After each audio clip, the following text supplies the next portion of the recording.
al-Mu'minina Aïcha, fille de Abu Bakr as-Siddiq, premier homme converti à l'islam et premier calife, et de Roman, une épouse dévouée à sa famille et à la cause de l'islam. Son père faisait partie des notables et savants de Quraysh, connu par son courage, sa patience et sa générosité. Aïcha, dès son plus jeune âge, était connue pour son éloquence, sa vivacité d'esprit et sa mémoire exceptionnelle.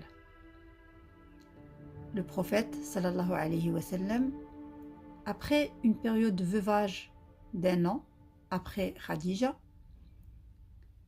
demanda la main de Aïcha, qui était alors la fille de son allié et ami Abu Bakr as-Siddiq. Aïcha, durant sa vie d'épouse, est passée par une épreuve des plus dures de sa vie.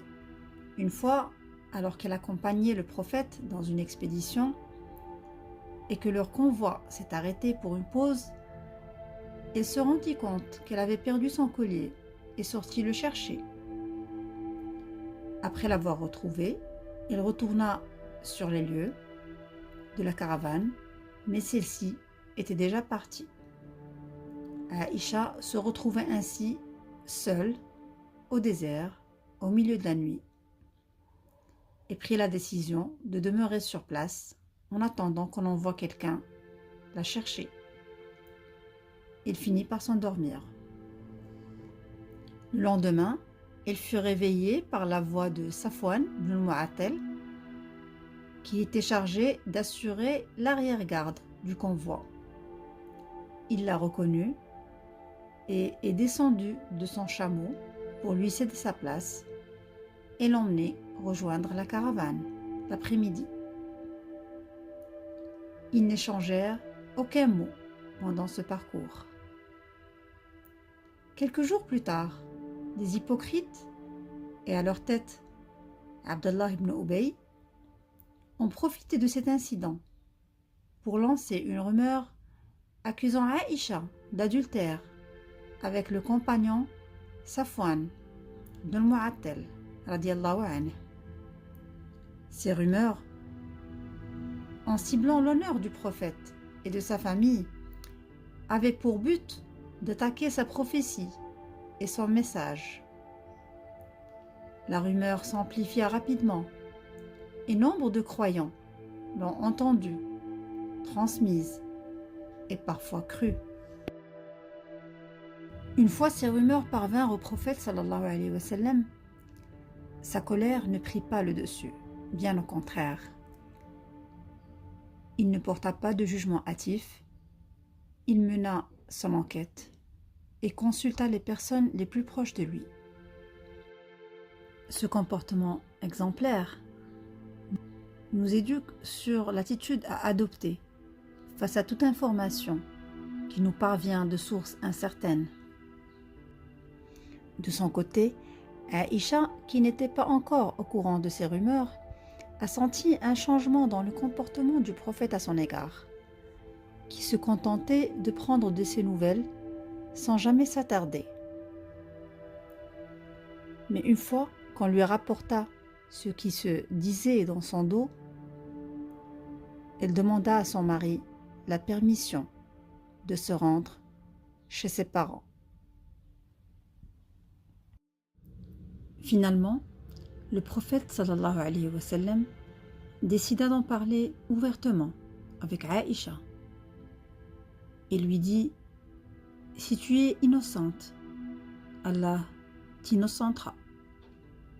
Si tu as commis un péché, demande pardon à Allah et repens-toi, car le serviteur reconnaît ses péchés et se repent. Allah accepte son repentir. Aïcha lui répondit en citant la réponse de Yaqub dans Surat Yusuf, qui s'est armé de patience et a demandé secours au Tout-Puissant quand ses fils lui ont rapporté la chemise de Yusuf prétendument tachée de son sang. La réponse de Aïcha témoigne de sa sagesse et de son intelligence. Elle n'a pas cherché à clamer son innocence, car elle savait que quoi qu'elle disait, le doute subsisterait.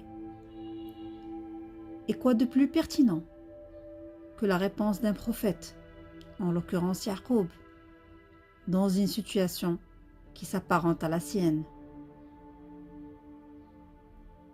Juste après cet échange difficile entre le prophète sallallahu alayhi wa sallam et Aïcha, 9 versets ont été révélés au prophète, porteurs de son innocence éternelle.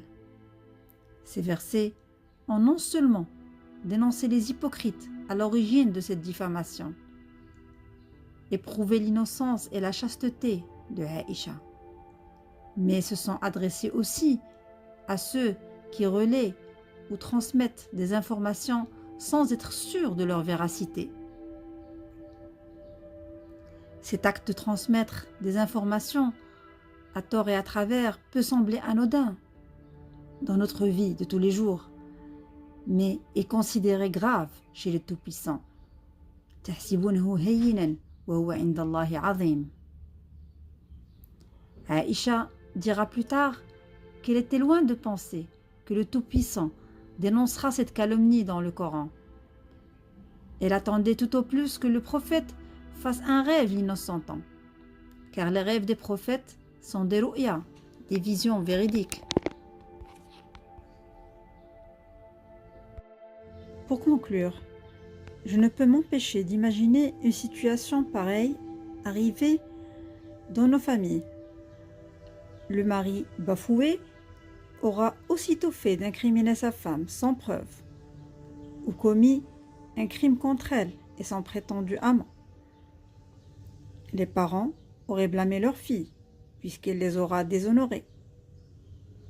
Les familles des deux camps s'en seraient mêlées, et bref, des drames sans fin se seraient produits, et ce, dès les premiers jours, voire les premières heures de la rumeur. On ne peut alors qu'admirer la sagesse et la patience dont ont fait preuve le prophète sallallahu alayhi wa sallam, Abu Bakr as-Siddiq, sa femme, et de Aïcha. Et je précise qu'ils ont vécu cette situation critique et tendue pendant 1 mois. 1 mois sans drame, sans paroles blessantes d'un côté ou de l'autre, sans accusation, sans jugement précipité.